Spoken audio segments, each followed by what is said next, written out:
Good morning dear students. आज हम Hindi literature में चैप्टर 9 चिड़िया की बच्ची पढ़ेंगे। इस कहानी के लेखक जयनंद कुमार जी हैं। इस पाठ में जो एक चिड़िया है उसको अपनी माँ से दूर सोने के महलों में अनेक सुविधाओं के बीच रहने का लालच दिया जाता है, पर चिड़िया इसे स्वीकार नहीं करती है। चिड़िया को आज़ादी उससे भी ज़्यादा पसंद है और सबसे ज़्यादा अब उसको अपनी माँ प्रिय है।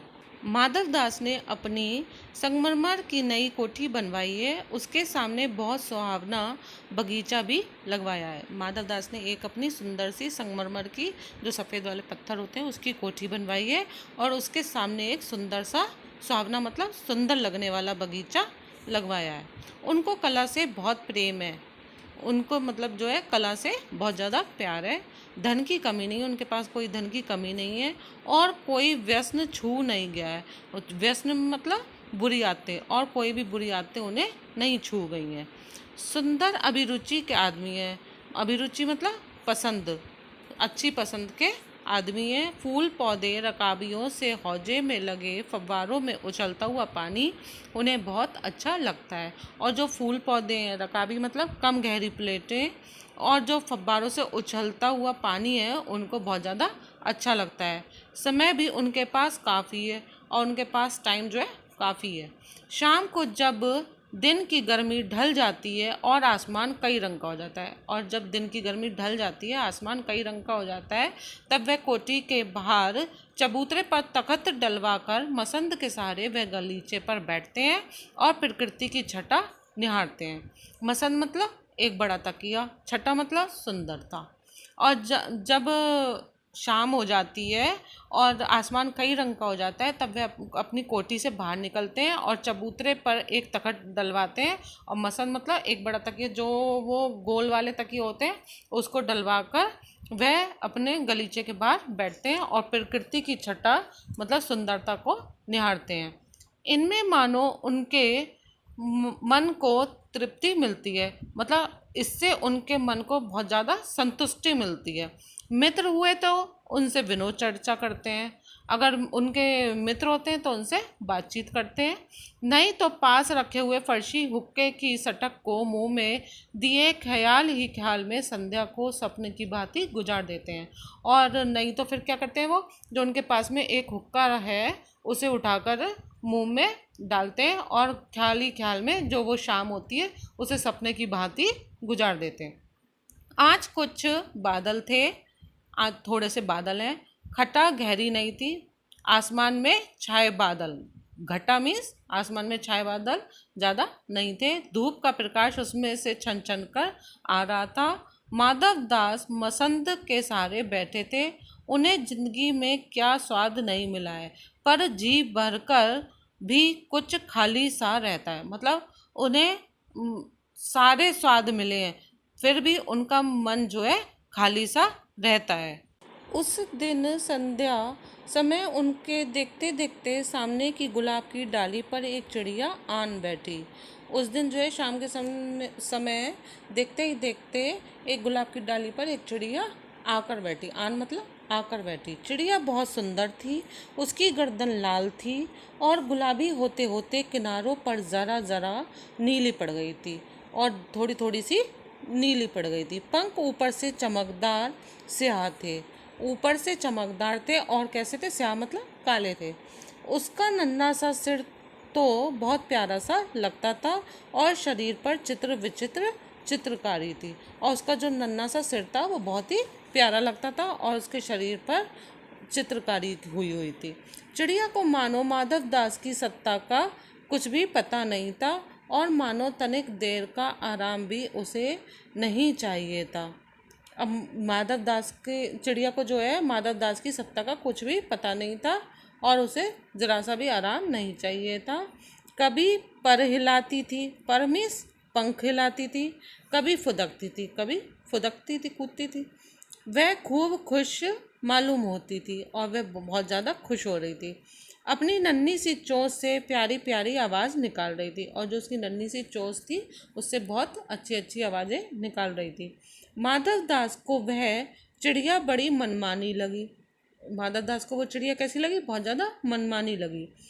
उसकी स्वच्छंदता बड़ी प्यारी जान पड़ती थी। स्वच्छंदता मतलब आज़ादी, बहुत ही प्यारी जान पड़ती थी। कुछ देर तक वह उस चिड़िया को इस डाल से उस डाल थिरकते देखते रहे। वो देखते रहे कि वो इस डाल से उस डाल पे बैठ रही थी, उस डाल से उस डाल पे बैठ रही थी।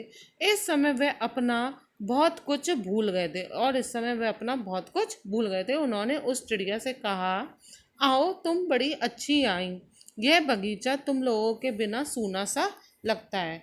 सुनो चिड़िया, तुम खुशी से ये समझो कि यह बगीचा मैंने तुम्हारे लिए ही बनवाया है।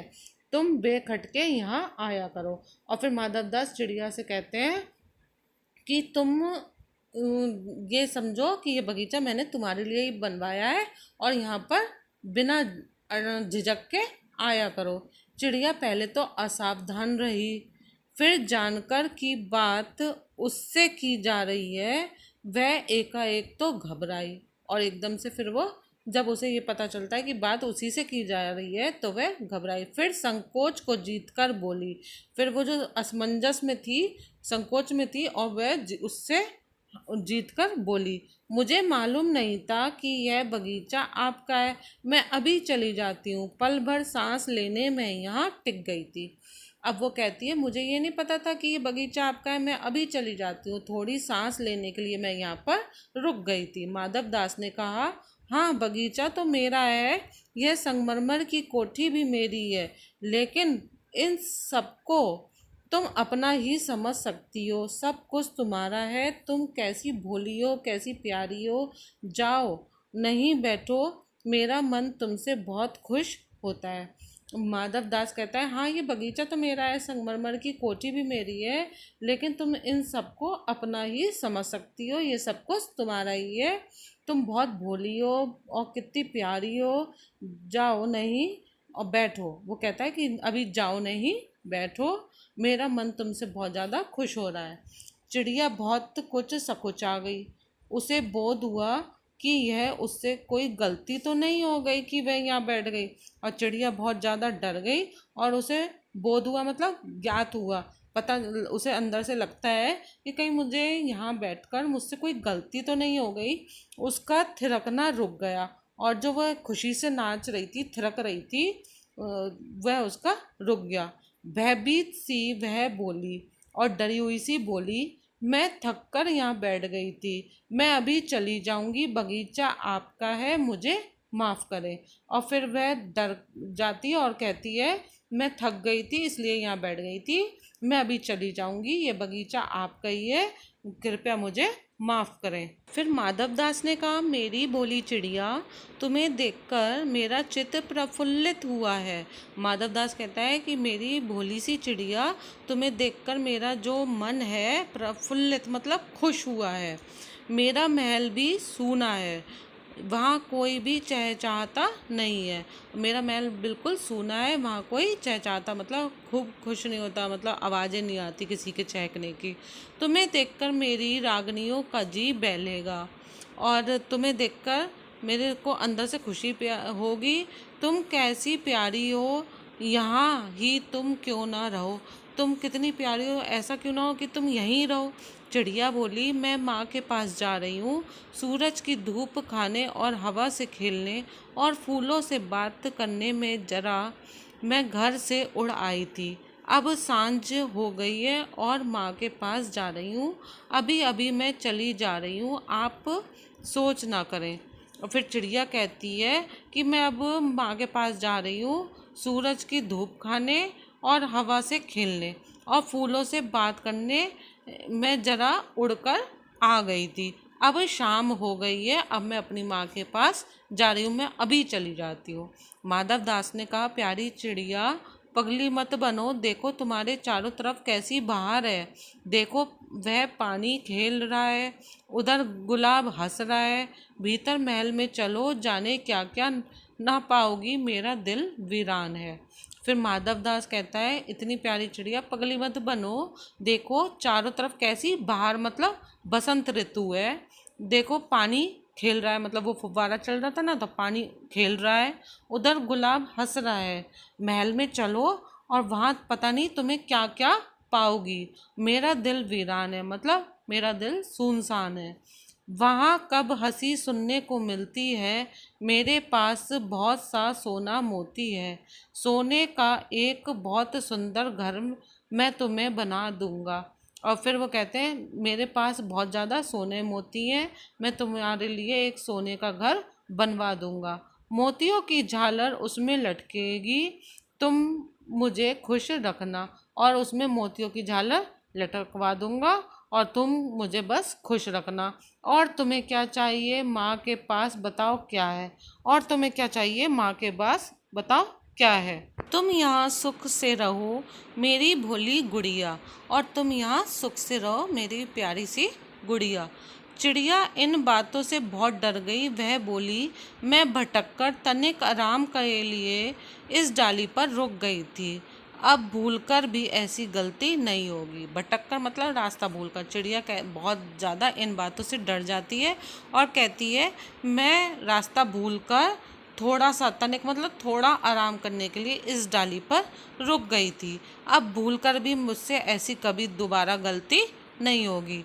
मैं अभी यहाँ से उड़ी जा रही हूँ, तुम्हारी बातें मेरी समझ में नहीं आती हैं।